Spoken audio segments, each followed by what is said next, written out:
Anseli, natokea katika kanisa la Rugese, lakini katika familia yangu nimeweza kuambatana na mke wangu, alipo asimame wapungie mkono.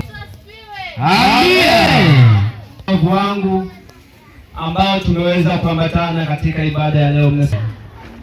Lakini katika asubuhi ya leo ni mambo mengi ambayo tumeweza kuyapitia katika juma hili, lakini kwa neema yake na nguvu zake, sio kwa ujanja wake, bali kwa neema yake na upendo wake, tumeweza kuonana katika siku ya leo. Amina. Watu wameweza kufurahi, kwaya zimeweza kuimba vizuri, lakini tumepungukiwa na kitu kimoja tu. Nacho ni kipi? Katika juma zima tunaweza tukawa tunatembea, lakini tunakosa utukufu wa Mungu. Ibada ya leo, somo linasema tuhurumie e Bwana katika kizazi cha leo. Kwa nini somo liseme tuhurumie e Bwana katika kizazi cha leo? Kizazi cha leo kimekuwa na changamoto nyingi sana, mataabu, masumbuko ambayo inaweza kufanya yule kutoka katika utukufu wa Mungu. Lakini mara nyingi sana tumeweza kuwasihi watu wengi sana ambao wameweza kumpokea Kristo katika maandiko matakatifu, kwa sababu imekuwa ndio silaha yetu wa Kristo. Semeni amini. Amen. Nisipende kuongea sana, nipende kupata msomaji mzuri ambaye atasoma kwa vituo. Tuanze kuangalia katika fungu kuu ambalo mtumishi wa Mungu ameweza kutangulia katika ile Misali 8 fungu la 33. Msomaji karibu.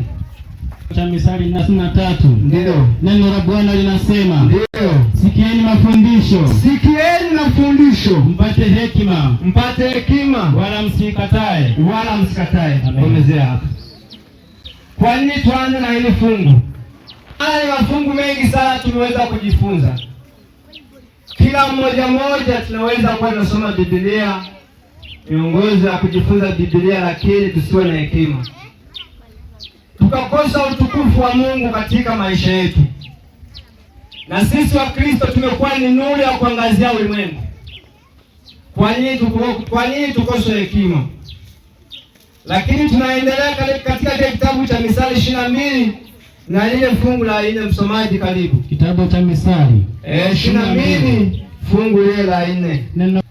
Unaweza ukawa unapokuwa ukitembea ukiwaza, lakini ukapungukiwa na kitu kimoja tu, hekima na busara.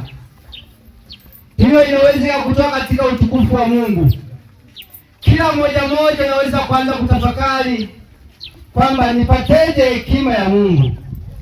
Mambo yote ya duniani unaweza kuwa na hekima, ukanyenyekea kwa binadamu wenzako, lakini ukasahau neno moja tu, hekima ya Mungu, nayo ikakukosesha katika uzima wa milele. Tunaipateje sasa? Ni pale tunapokuwa tukikaa tukitafakari ukuu wake. Bwana Yesu asifiwe. Amen. Tusome kile kitabu cha Wakolosai 3:20 na 21. Wakolosai 3:20-21. Kitabu cha Wakolosai. Ndio.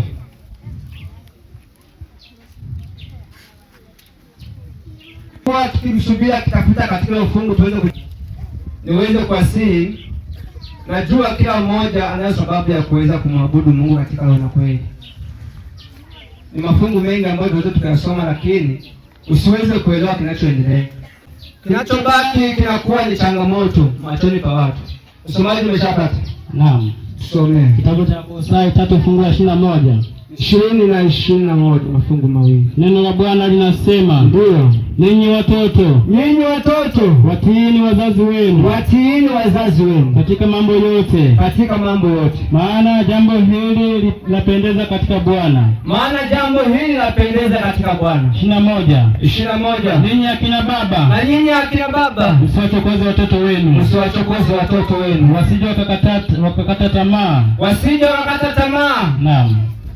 Unajua ni familia nyingi sana ambazo zinaweza zikawa zikikaa katika familia, lakini hata mtoto tu akimwona ameshika Biblia anasema wewe acha hiyo Biblia, weka chini itachafua.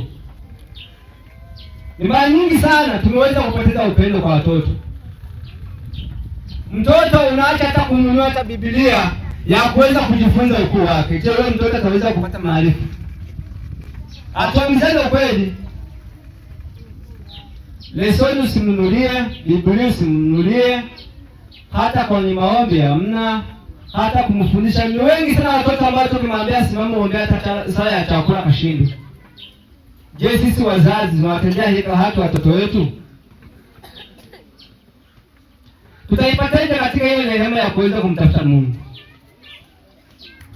Wewe elimu yako ulionayo ya dini au elimu ulionayo katika ukuu wa Mungu, usiimbikize kwako muweze kumpatia mwanao aweze kujifunza ukuu wake. Amina. Amina.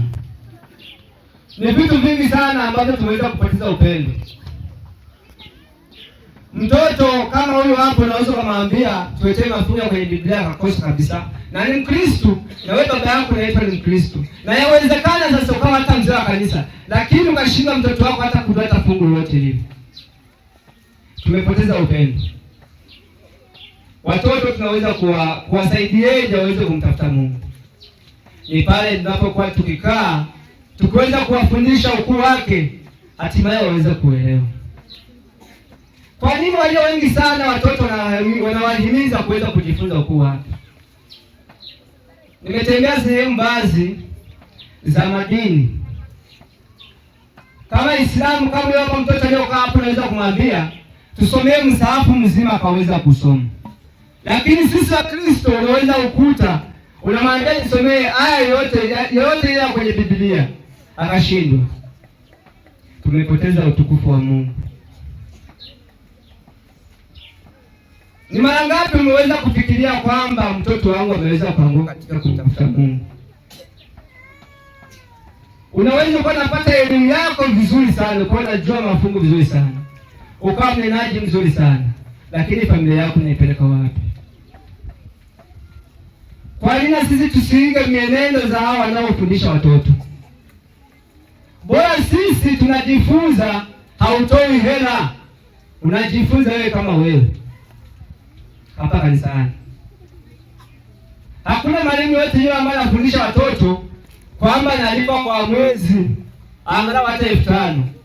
Kama nalipa asimama nyoshe mkono. Kama ambaye nyuma ambaye anafundisha watoto kalipa hapa kanisani asimama nyoshe mkono. Lakini wenzetu huku nje elimu anaitafuta kwa hela. Anaamua kupeleka mtoto wake madrasa kwenda kumsomesha kwa hela yake, kumtafuta Mungu. Lakini wewe kanisani unaweza kupata walimu wa kujitolea tu, usimruhusu mwanao kwenda kujifunza. Ni mara ngapi umeweza kukwama katika kumtafuta Mungu? Ni mara nyingi sana watoto kwanza wanaweza kunafikiria, kwa nini mimi mtoto wangu apangiwe hata kwenye huduma yote ile? Au wanabagua?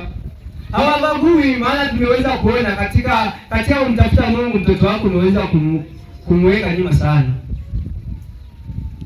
Ataweza kusimama mbele bila kuwa na chochote. Ni jambo ambalo linakuwa linafedhea sana kwa sisi wa Kristo. Elimu tunaitaka, lakini sasa kuitafuta katika kumtafuta Mungu tumelala kabisa, tumepotea. Mtoto utamfundisha nini? Msomaji, tuendelee katika kile kitabu cha Waefeso 6 fungu la 4. Kitabu cha Waefeso 6 fungu la 4. Ndio. Neno la Bwana linasema, ndio, nanyi akina baba, msiwachokoze watoto wenu. Msiwachokoze watoto wenu, bali waleeni katika adabu na maonyo ya Bwana.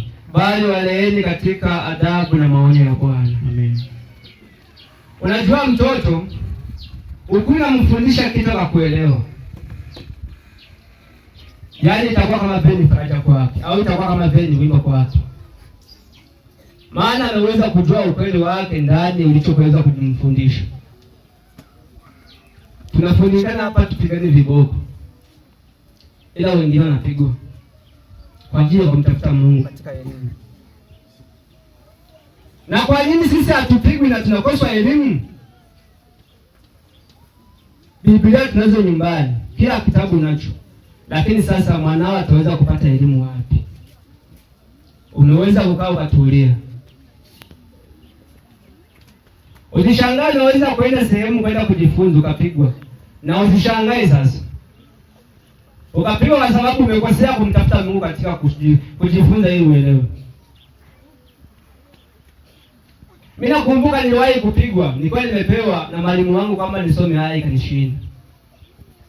Nilipoenda kupigwa nikajiuliza, hivi na kumtafuta Mungu mpaka upigwe? Nikafikiria sana, nikasema bora tu mimi niache. Lakini kulingana nilikuwa na hamu ya kwenda kujifunza ukuu wa Mungu, niliweza kuvumilia. Hatimaye niliweza, japo sijafaulu katika mambo yote, lakini namshukuru Mungu niliweza kuvumilia na nikapata angalau hata kichache. Wewe ulioko hapo unamfundisha nini mtoto wako katika ufalme wa Mungu? Watoto naona kweli wamekaa wametulia, wanasikiliza neno la Mungu, lakini wamekosa kitu kimoja, elimu.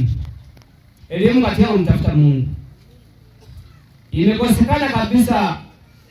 Kila mmoja anaanza kufikiria hawana kwa kasimama hapa katoto wakatoa somo zuri sana. Akasema hata katoto anakabalika. Kana roho wa Mungu amefundishwa.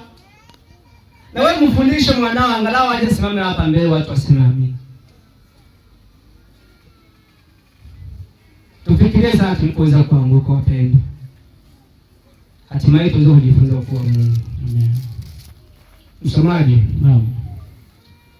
Tuangalie Misali 10 fungu la kwanza. Kitabu cha Misali 10 fungu la kwanza. Ndio. Neno la Bwana linasema, ndio, mwana mwenye hekima mfurahisha babaye, bali mwana mpumbavu ni mzigo wa mamaye. Amen. Na nyinyi watoto mmekuwa na changamoto katika familia.